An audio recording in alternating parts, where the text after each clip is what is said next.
Jeeva today பார்வையாளர்களுக்கு வணக்கம். இன்றைய நேர்காணலில் உங்கள் அரசியல் சமூக சர்வதேச ஆய்வாளர் ஒரு சர்வதேச உரையாடலுடன் தான் இன்று நாம் உமாபதி அவர்களுடன் சந்திக்க இருக்கிறோம்.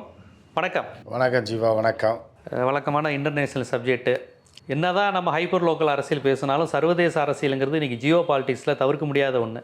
அந்த விதத்தில் நீங்கள் நம்ம இந்தியாவில் என்ன நடக்குது, பங்களாதேஷ், பாகிஸ்தானு, இங்கே நடக்கிற விஷயமும் நம்மளை பாதிக்குங்கிறத உங்களை போன்ற ஆட்கள் தொடர்ந்து சொல்கிறீங்க. ஜியோ பாலிட்டிக்ஸில் அது அவசியம். நம்ம ஈழ பிரச்சனைக்கும் அமெரிக்காவுக்கும் தொடர்பு இருக்குது, கம்யூனிச நாடுகளுக்கும் ஈழ பிரச்சனைக்கும் தொடர்பு இருக்குது. அதனால் நம்ம இந்த உலகத்தில் தனித்து இயங்க முடியாது. ஸோ அந்த அரசியலை தொடர்ந்து பேசுகிறவர் என்கிற அடிப்படையில் சமீப காலமாக ஃபர்ஸ்ட் லைனில் இங்கிலாந்தை பற்றி போட்டுக்கிட்டு இருக்கீங்க. எல்லோரும் பங்களாதேஷை பற்றி போட்டால் நீங்கள் இங்கிலாந்தை பற்றி போட்டுக்கிட்டு இருந்தீங்க. இங்கிலாந்தில் என்ன நடக்குது, பதட்டங்கிறீங்க, அங்கே ஒரு இஸ்லாமியர்களுக்கு மீதான வன்முறை கட்டவிழ்த்தப்படுதுங்கிறீங்க, 3 குழந்தைங்க செத்து போயிடுச்சுங்கிறீங்க. என்ன நடக்குது இங்கிலாந்தில்? கொஞ்ச நாள் முன்னாடி பிச்சை எடுத்தாருன்னு போட்டிங்க, இங்கிலாந்தில் பிச்சைக்காரங்க அதிகரிச்சிட்டாங்கன்னு போட்டிங்க.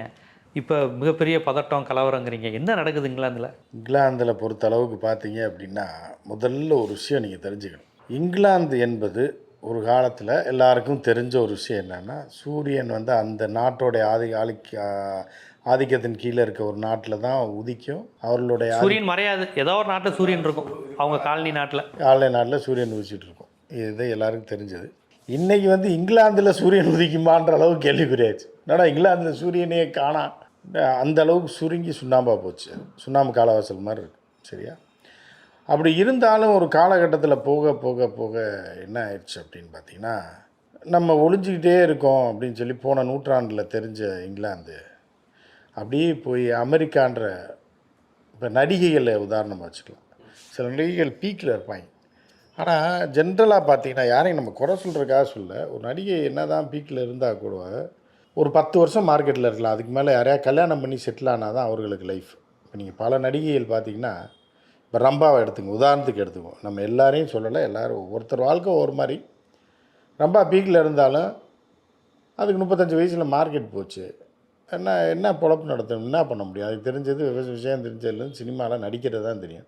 படம் தயார், டான்ஸ் ஆடுவாங்க, நடிப்பாங்க. இதை தவிர வேறு எதுவும் தெரியாது. இப்போ தெருவில் போய் டான்ஸ் ஆட முடியும்?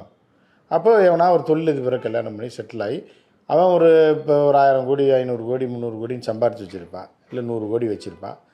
அவன் மண்டையை கழுவி அவனோட போய் ஒட்டிட்டோம்னா ஒரு தொழிலதிபர் மனைவியாக அதே வசதி வாய்ப்போடு வாழ்ந்துட்டு போயிடலாம். நமக்கு தொழில் இல்லைன்னா கூட, மார்க்கெட் இல்லைன்னா கூட வாழ்ந்துட்டு போயிடலாம்.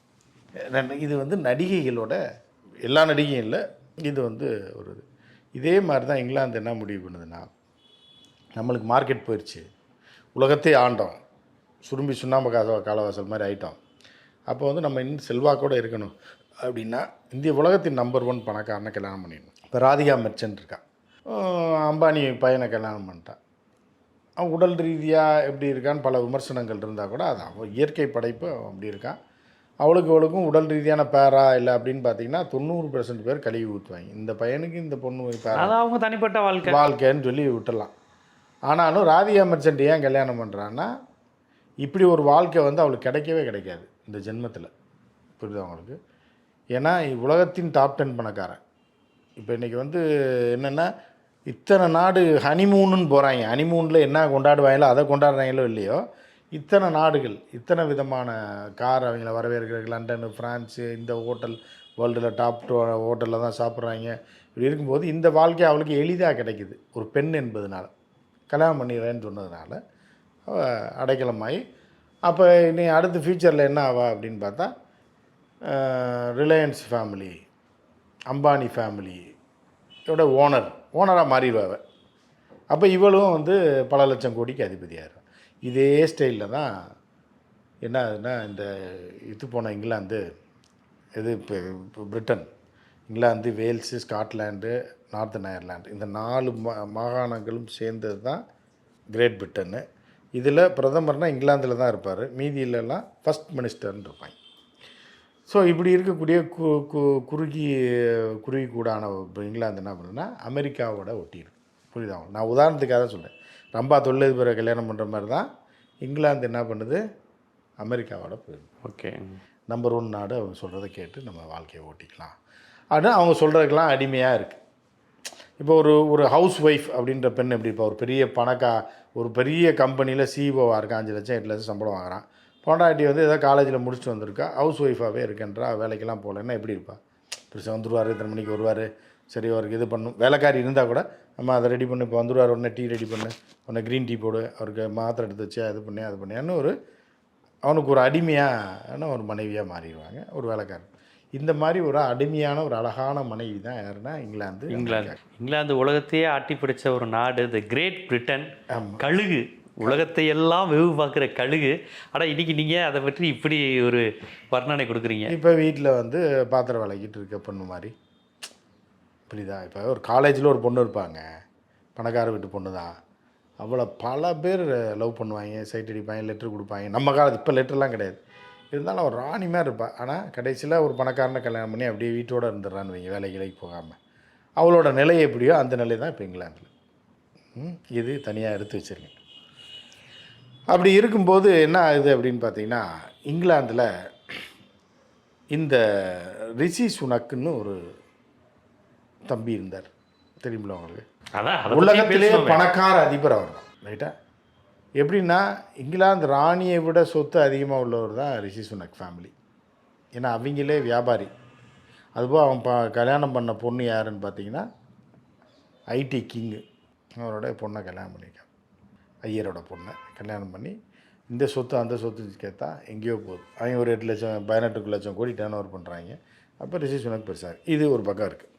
இப்போ என்னென்னா பாரம்பரியமிக்க இங்கிலாந்துக்காரன் இருக்கான்ல, அதில் வந்து ரைட்டிஸ்ட்டு லெஃப்டிஸ்ட்டு இப்படிலாம் இருப்பாங்க. இருந்தாலும் 2 பேரும் ஒன்று தான். இப்போ அதுக்கும் ஒரு உதாரணம் சொல்லணுன்னா எப்படின்னா, அவங்கள ரைட் விங்கு லெஃப்ட் விங் கட்சி எப்படின்னு பார்த்தீங்கன்னா, அவன் வந்து சர்ச்சுக்கு போயிட்டு ரைட் விங்கில் இருக்கவன் மதவாத கட்சி இருக்குல்ல, அது வந்து என்னென்னா சர்ச்சுக்கு போயிட்டு பார்லிமெண்ட்டுக்கு போவாங்க. லெஃப்டிஸ்ட் வந்து பார்லிமெண்ட்டுக்கு போயிட்டு வீட்டுக்கு போகிற வெளில சர்ச்சுக்கு போவாங்க. இதுதான் வித்தியாசம். அப்போ 2 பேருக்குமே கடவுள் நம்பிக்கை இருக்குண்டு. எல்லாமே 2 பேரும் ஒன்று தான்.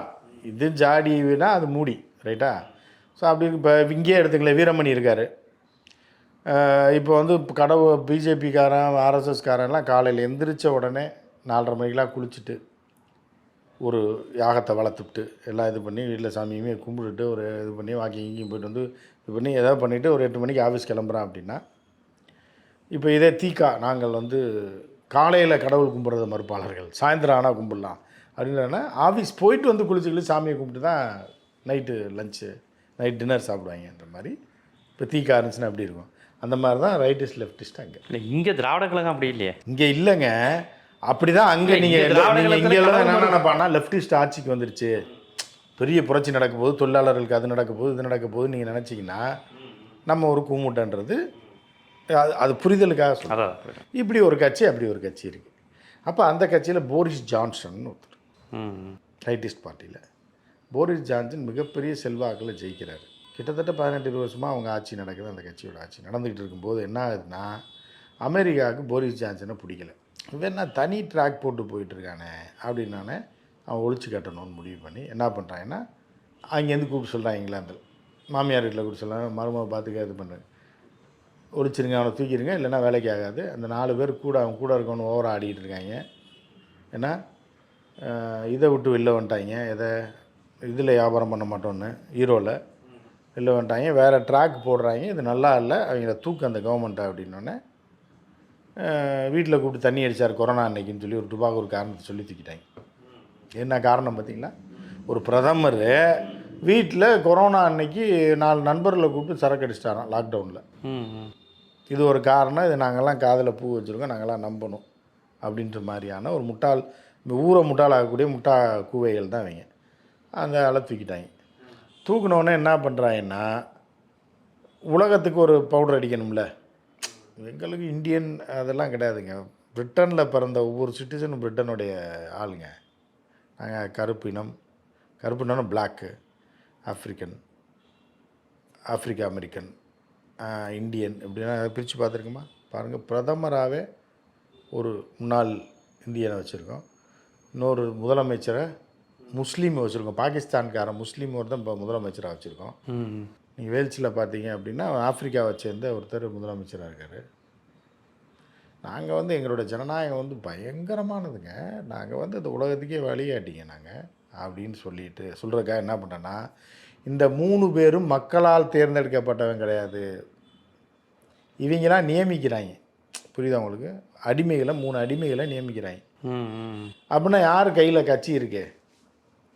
புரியுதா உங்களுக்கு?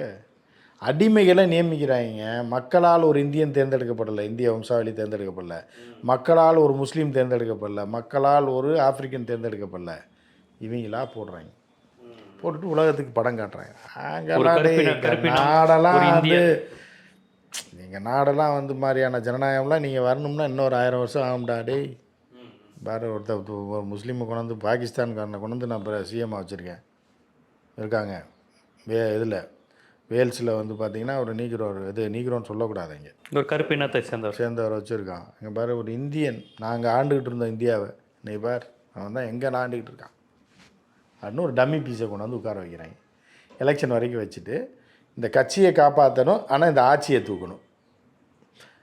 அப்போ எலெக்ஷனில் தேர்ந்தெடுக்கப்படாத ஒரு எடப்பாடி எப்படி ஒழிஞ்சு போன? உதாரணத்துக்கு எடப்பாடி இந்தியன், தமிழ்நாட்டில் பிறந்த ஒரு ஆளுக்கே மக்கள் ஓட்டு போடல. எடப்பாடி ஓட்டு போட்டால் சீமாக்குனாங்க. ஜெயலலிதா சேர்த்தவொடனே காசை கொடுத்து ஆட்டையை போட்டு வந்தாலும் மக்கள் ஏற்றுக்கல. இருந்தபோதிலும் மக்கள் 18% ஓட்டு போட்டிருக்கான். உள்ளூர்காரன் நம்ம தமிழன் அக்கௌண்டா அப்படின்ட்டுருக்கா போட்டிருக்கா கவுண்டரு, ஏதோ ஒரு பகுதியில் ஓட்டை போட்டு விட்ருக்காங்க. ஆனால் அவங்க டிசிஷனுக்கே ஏற்றுக்கல. நீ யாரா இப்போ கோமாளி அப்படின்ட்டு, நீ வந்து எங்களுடைய பாரம்பரிய கட்சிக்கு தலைவன், நீ ஓட்டு கேட்ப உனக்கு பிரதமரை போட்டோன்னு மண்ணை கவு வச்சு எப்போதும் இல்லாத மெஜாரிட்டியில் இடதுசாரிகள் ஜெயிக்கிறான். புரியுதா? ஆனால் இந்த 2 கட்சியும் அழிச்சிட மாட்டாங்க. வலதுசாரி இடதுசாரி ரெண்டையும் வந்து பேலன்ஸ் பண்ணிகிட்டே போனோம். ஆனால் நம்ம சொல்கிற ஆள் தான் ஆட்சியில் இருக்குன்றது அமெரிக்காவில். அப்போ என்ன பண்ணால் அந்த இடதுசாரிகளை தட்டி வை அப்படின்றதுக்கான ஒரு விஷயந்தான் இந்த கலவரம். இந்த கலவரம் எப்படின்னா, அந்த 3 குழந்தைகள் கொல்லப்பட்டது. அந்த போலீஸில் கம்ப்ளைண்ட் கொடுத்துருக்கான். ஆளை இம்மீடியட்டாக பிடிச்சிட்டாங்க. அவனுக்கு தண்டனை கொடுக்க போகிறாங்க. அவன் யாருன்னு சொல்லாமல் அடைச்சி வச்சுருக்காங்க. அவன் வந்து யார் அப்படின்னா ஒரு ஆஃப்ரிக்கன் பிளாக், யாரும் அந்த பையன், அது நல்லா பிடிச்சிங்க. ஆனால் அவன் கிறிஸ்டினா இந்துவா முஸ்லீமான்றதை சொல்ல மாட்டாங்க. ஒன்று. ஒரு தரப்பு என்ன சொல்லுது, அவன் கிறிஸ்தவ தாய்க்கும் கிறிஸ்தவ தந்தைக்கும் பிறந்து வெளிநாட்டில் இருந்து அடைக்கலமாக இங்கே வந்தவன் அப்படின்னு சொல்லுது. அப்போ என்ன பண்ணால் 2 விதமான போராட்டம் வருது. என்னென்னா, முஸ்லீம் பையன் தான் இந்த மாதிரி பண்ணிட்டான், முஸ்லீம்களை உள்ளே விடாதன்னு சொன்னோம் கேட்டியா அப்படின்னு சொல்லி இங்கே தான் வந்து யார் உள்ளே வராங்க அப்படின்னு பார்த்தீங்கன்னா மொசாத், இஸ்ரேல் இங்கிலாந்துக்குள்ளே வரான். அவன் எப்படி வரான் அப்படின்னா, கடந்த 2 மாதம் 3 மாதங்களாக இஸ்ரேலுக்கு எதிரான போராட்டங்கள் இங்கிலாந்துலேயும் அமெரிக்காவிலையும் ஃப்ரான்ஸ்லேயும் ஜெர்மன்லேயும் நடக்குது. பாலஸ்தீனத்தில் நீதி வேண்டும், குழந்தைகள் கொன்னதுக்கு நீதி வேண்டும்.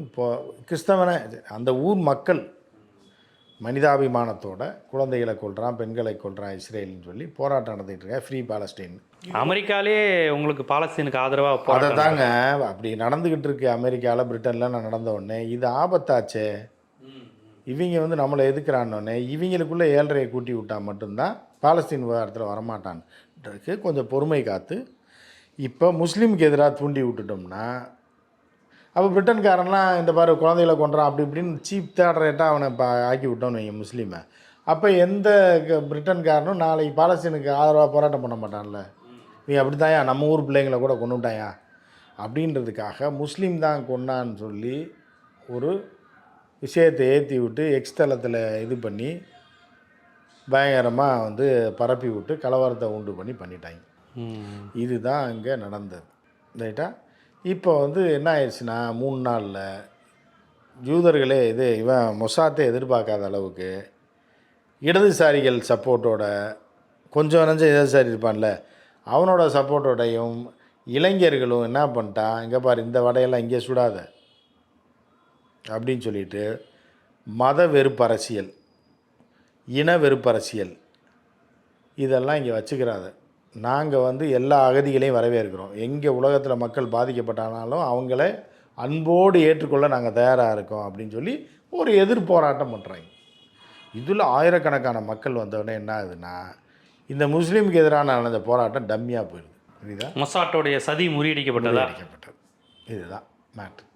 முறியடிக்கப்பட்டு இப்போ அப்போ லண்டன் நடந்த போராட்டமும், இங்கிலாந்து ஃபுல்லாக நடந்த பல்வேறு போராட்டங்களும், வேல்ஸில் நடக்கலை, இன்னும் சில இடங்களில் என்ன நடந்த போராட்டங்கள் இப்போ என்ன ஆயிடுச்சு அப்படின்னா சப்பையாக போச்சு. இப்போ இங்கிலாந்து அமைதியாக இருக்குது இந்த ஒரு 2 நாளாக. அப்போ இங்கிலாந்துக்குள்ளேயும் இஸ்ரேல் உள்ளே புகுந்து இந்த வேலையை பார்க்குது. எல்லா அதாவது மேற்கத்திய நாடுகள்லையும் இந்த பாலஸ்தீன விடுதலைக்கு ஆதரவாக மக்கள்கிட்ட ஒரு மனநிலை வருது, இஸ்ரேல் பண்ணுறது தப்புங்கிற ஒரு உணர்வு வருதுங்கிறதுனால வளைகுடா நாடுகளை விட்டுட்டு மேற்கத்திய நாடுகளுக்குள்ளே பார்ப்பா முஸ்லீம்னால தான் பிரச்சனை அப்படிங்கிற மாதிரியான ஒரு உணர்வை ஏற்படுத்தினது இப்போ உடைத்து விட்டார்கள் அங்கே உள்ள அறிவுஜீவிகள். பிரிட்டிஷ்காரனே இங்கிலாந்துக்காரன் சொல்லிட்டேன். அதெல்லாம் இந்த பாரு இந்த டப்பாக்கர்லாம் எங்கே யாரா சொன்னா முஸ்லீம்னு எவனே தெரில, நீ எப்படா முஸ்லீம்னு சொல்கிற, அது கிறிஸ்தவ தாய் தந்தைக்கு பிறந்த ஒருத்தன் அப்படின்னு இந்த பஞ்சாயத்தை ஓடிட்டுருக்கு. என்னன்னு வெளியே ஏன்னா இதை சொல்லவும் முடியாது, இவன் முஸ்லீம்னு சொல்ல முடியாது, கிறிஸ்டின்னு சொல்ல முடியாது. ஏன்னா கவர்மெண்ட் ரிலீஸ் பண்ணல, போலீஸ் எந்த தகவலும் இல்லை, எந்த பேப்பர்லேயும் வரல. அவர் எப்படி நீ அவனை முஸ்லீம்னு சொல்கிறேன்னு சொல்லி ஒரு குரூப்பு, இந்த 2 குரூப் அடித்ததில் சைலண்ட் ஆகிட்டாங்க. இது இந்த போராட்டம் 2-3 நாள் நடந்தோடனே இங்கிலாந்து மன்னர் சார்லஸ் அவரே ஆடிப்பிட்டார். என்னடா இது புதுசாக நம்ம ஊருக்குள்ளே நம்ம தான் ஊர்லாம் கலவரம் பண்ணுவோம், நம்ம ஊரில் கலவரம். மன்னருக்குலாம் இன்னும் அதிகாரம் இருக்காங்க. மன்னருக்கு வந்து பெரிய அதிகாரம், மறைமுக ரகசிய அதிகாரம் இருக்குது. மன்னர் தான் எல்லாத்தையும் இயக்கிறது, ஆனால் வெளியே சொல்ல மாட்டான். இல்லை மன்னர் அவர் பாட்டுக்கு வீட்டில் இருப்பார். ஓட் போட்டு அவர் தேர்ந்தெடுக்கலையே. மன்னர் கீழே மன்னர் ஆட்சி தாங்க அங்கே நடக்குது. மன்னர் சாதாரண விஷயத்திலலாம் தலையிட மாட்டார், பெரிய விஷயத்தில் மட்டும் தலையிடுவார். புரியுதா உங்களுக்கு? இதுதான் அங்கே உள்ள மேட்ரு. மன்னர் பதட்டத்தில் இருந்ததை மக்களே சரி பண்ணி விட்டாங்க. மத திவேஷம், உள்ளூரில் வெளியூர்லேருந்து வந்தவன் அப்படி இப்படின்னு ஏதாவது சொன்னேன் அப்படின்னா பிரச்சனை வேறு மாதிரி ஆயிரும்னோடனே மன்னர் ஆஃப் ஆகிட்டார். கலவரம் நின்று போச்சு இப்போ 2 நாளாக. ஏன்னா புதுசாக அந்த ஆட்சி வந்து 4 வாரம் தான் ஆகுது, அதுக்குள்ளே அந்த ஆட்சி கலர்படி பண்ணி விட்டாங்க இடதுசாரி ஆட்சிக்கு. அது இடதுசாரியும் அது ஒரு டூப்ளிகேட் இடதுசாரி தான், ஒரிஜினல் இடதுசாரிலாம் கிடையாது. பேருக்கு இப்படி இருக்கணும் அப்படி இருக்கணும் இப்படி அப்படின்னு. ஆனால் எவனுக்கு எதுவும் செய்ய மாட்டாங்க. இப்போ அந்த கலவரத்தை தூண்டிவிட்ட மொசாட்டை வந்து மக்கள் அம்பலப்படுத்திட்டாங்க. அப்படிலாம் இல்லை, மொசாட் தான் அந்த கலவரத்தை தூண்டிச்சுன்னு ஓப்பனாக சொல்ல முடியாது, சொல்ல மாட்டாங்க. அது ஒரு புரிதல், அப்படி ஒரு புரிதல் இருக்குது. மொசாட்டானா அப்படி பிற நாட்டுக்குள்ளே போய் இந்த உள்நாட்டு குழப்பங்களை ஏற்படுத்தும், அது மாதிரிலாம் பண்ணியிருக்கு கடந்த காலங்கள். ஏங்க மொசாத்தை பற்றி தெரியாமல் நீங்கள் கேட்டிங்கன்னா நான் சொல்லுவேன், மொசாத்தோட வேலையே தான். அதனால் இதுவும் மொசாத்தோட வேலையாக இருக்கும். அப்படின்னும்போது மொசாத்துக்கு எதிராக மக்கள்லாம் திரண்டு, பாலஸ்தீனியர்களும் திரண்டு, எல்லாருமே திரண்டு, இந்த நாங்கள் தான் முஸ்லீம் தாண்டா, எவனடா கொண்டு இத்தனை வருஷமாக இருக்கும், என்னடா பண்ணிட்டோம்னு சொல்லி அவர்களுக்கு ஆதரவாக கிறிஸ்தவர்கள், இங்கிலாந்தை சேர்ந்த வெள்ளையர்கள் எல்லாம் சேர்ந்து ரோட்டுக்கு வந்து எல்லாம் போராட்டம் பண்ணி இப்போ ஆஃப் பண்ணிட்டாங்க டோட்டலாக. இது கடைசியில் இந்த சண்டையில் ஒரு 20 போலீஸ்காரன் சேர்த்து போனது தான், அடிபட்டு கையை காலை உடைச்சது தான் மிச்சம். 10 போலீஸ் வேனை தீயை வச்சு கொளுத்தி விட்டாங்க. நம்பர் 10 டவுனிங் ஸ்ட்ரீட் பிரதமர் இருக்கக்கூடிய தெரு 2 நாள் பூட்டி வச்சாங்க. இப்படியெல்லாம் கொலைக்கூத்து நடந்தது தான் மிச்சம். 3 குழந்தைங்க சேர்த்தது தான் மிச்சமாக போச்சு. அப்போ இதுக்கும் அந்த பாலஸ்தீன போருக்கும் ஒரு தொடர்பு இருக்குது, பாலஸ்தீன இஸ்ரேல் போருக்குமே லைட்டாக தொடர்பு இருக்குது. இந்த மாதிரி தொடர்பு இருக்குது. இல்லை பாலஸ்தீனத்துக்கு ஆதரவான ஒரு மனநிலை மேற்கத்திய நாடுகளில் ஐநா சபையில் வந்துடக்கூடாதுங்கிறதுக்காக கூட இப்படி ஒரு விஷயத்தை உண்டு வந்துருச்சு.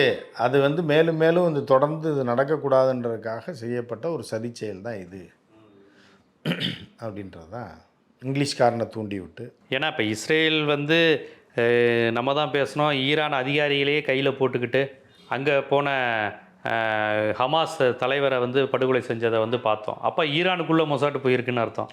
ஆமாம், இப்போ இங்கிலாந்துக்குள்ளே மொசாட்டு போயிருக்கு. மொசாட் போகலை, அங்கே தான் இருக்கு.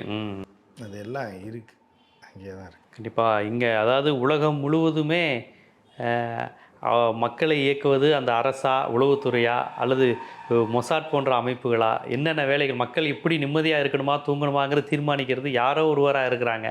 இது மேற்கத்திய நாடோ வளைகுடா நாடோ மத்திய மக்களுக்கு வாழ தெரியாது இல்லைங்க. ஹியூமன் கேட்டல்ஸுக்கு என்னங்க தெரியும்? அவனை இன்னொருத்தன் தாங்க, சுய அறிவு இல்லாதவனை இன்னொருத்தன் தான் இயக்குவான். புரியுதா உங்களுக்கு? அது உலகம் பூரா இருக்கிறது தான். அப்போ இவனுக்கே வாழ தெரியாது. அந்த கவுண்டமணி படத்தில் ஒரு டைலாக் வச்சுருப்பாங்க, ஏன்னா அந்த நாயுடுன்னு ஒருத்தர் வயசானவர், அவர் சொத்தெல்லாம் பிடிங்கி வீடெல்லாம் பிடிங்கிடுவாங்க. கவுண்டமணி அந்த கேரக்டர் அரசியல்வாதி பிடிங்கிட்டு என்ன பண்ணோன்னே வண்டி வாடகை கொடுக்கணுன்னு, அப்படியா வண்டி சில்லறை இல்லையா, நீயே கொடுத்துறியா நாயுடு, நீயே கொடுத்துறியா அப்படின்னு சொல்லி அனுப்பி விட்ருவேன். அண்ணன் ஒய்ஃப் கேட்பா, யார் அந்த ஒரு கவர்ச்சி நடிகை ஒரு அம்மா இருக்கும், அதுதான் ஒய்ஃபாக இருக்கும். என்ன சார்லாம் அது ஒரு ஒய் விஜயா. ஏங்க அவருக்கு வண்டி வாடகைண்ணே, ஏண்டி பணம்லாம் யார் யார்கிட்ட இருக்கணுமோ அவங்கள்ட்ட தான் அப்படின்னு சொல்லி தத்தி விட்றாங்க. இந்த மாதிரி தான் ஹியூமன் கேட்டில்ஸுக்கு நீங்கள் அதிகாரம்லாம் கொடுக்க முடியாது. அவனை எவனா ஒருத்தன் தான் வழி நடத்தி கொண்டு போகணும். அந்த கவுண்டமணி கேரக்டர் தான் மொசாட். ஆமாம், வில்லன் கேரக்டர். ஆமாம். நீ வந்து பணம் யார்கிட்ட இருக்கணுமோ அவங்ககிட்ட தாண்டி இருக்கணும் அப்படின்னு சொல்கிறார்ல, இதுதான். ஸோ அப்போ இருக்கும்போது இவங்ககிட்ட வந்து ஹியூமன் கேட்டில்ஸ் அதிகாரம் கொடுத்தோம்னா இப்போ வந்து பங்களாதேஷ் மாதிரி ஆயிடும். எதுக்கு கலவரம் பண்ணுறாங்க, எதுக்கு இத்தனை இதை பண்ணாங்க, எதுக்கு வந்து சுதந்திர தியாகியான முஜிபுர் ரஹ்மான் சிலையை போட்டு உடைச்சாங்க அப்படின்னே தெரில.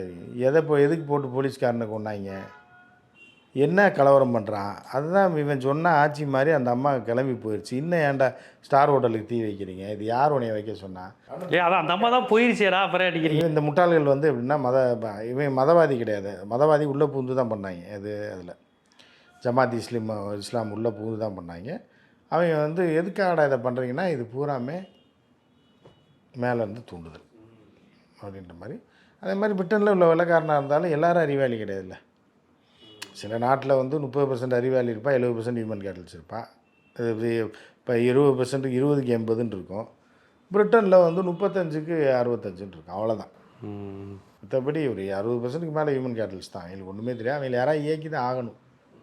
யார் பின்னாடியாக ஓடுவாங்க, இந்த பக்கம் ஓடுவான், இடதுசாரின்னு நம்பி இவன் பின்னாடி ஓடுவான். அவன் இடதுசாரியே கிடையாது, அவனுக்கு ஓட்டை போட்டுருக்காங்க. இப்போது சரி, ஏதாவது ஓட்டை அதிகமாக வாங்கி இடதுசாரி ஜெயிச்சிருக்கானா? இல்லை. அந்த டுபாக்கூர் இடதுசாரியும் அதே ஓட்டு தான் வாங்கியிருக்கு. எதிர்கட்சி ஆளுங்கட்சி ஓட்டு பிரிஞ்சு போனதுனால இவங்க ஜெயிச்சிட்டாங்க. ஸோ இப்படி வந்து இவங்களை யாராவது ஒருத்தர் வழி நடத்திட்டு போயிட்டுருக்க வேண்டியதான். அவன் பின்னாடி ஓடுவாங்க, திடீர்னு இந்த பக்கம் ஓடுவாங்க. திடீர்னு இது வந்து இந்தியா, பங்களாதேஷ், இல்லை பிரிட்டனாக இருந்தாலும் சரி, அமெரிக்காவாக இருந்தாலும் இதுதான் கதி. கண்டிப்பாக உலகம் முழுவதும் இயக்குகிற புள்ளி ஒன்றா தான் இருக்குது. அந்த ஆதிக்க சக்தி அப்பாவி மக்களை பயன்படுத்துது, பயமுறுத்துது. அப்பாவி மக்கள் அப்படித்தாங்க, அவன் என்ன பண்ணுறான், அதுதான் நடந்துக்கிட்டு இருக்குது அப்படிங்கிற விஷயத்த ஐரோப்பிய வல்லாதிக்க நாடாக இருந்தாலும், மத்திய திரைக்கடலாக இருந்தாலும், வளைகுடாவாக இருந்தாலும், ஆசிய நாடுகளாக இருந்தாலும், ஆப்பிரிக்க நாடுகளாக இருந்தாலும், இப்படித்தான் ஆதிக்க சக்திகளை வந்து மக்களை பயன்படுத்திக்குது. அங்கே நடக்கிற உள்நாட்டு கலவரம் அறிவுபூர்வமாக இருந்து பொழைச்சிக்கிட்டேன்னா பொழைச்சிக்க, அவ்வளோதான். இல்லைன்னா என் பின்னாடியாக போய் ஏதாவது ஒன்று பண்ணிக்கிட்டு அவன் பின்னாடி வாழ்ந்துக்குவேன். கண்டிப்பாக ஐரோப்பாவில் இன்று இங்கிலாந்தில் நடைபெற்று கொண்டிருக்கக்கூடிய இந்த கலவரம், இந்த பரபரப்புக்கு பின்னால் யார் இருக்கிறார்கள், என்ன நடக்கிறது என்பதை ஒரு ஸ்பாட் ரிப்போர்ட் மாதிரி ரொம்ப விரிவாக தந்தீங்க. மிக்க நன்றி. வணக்கம்.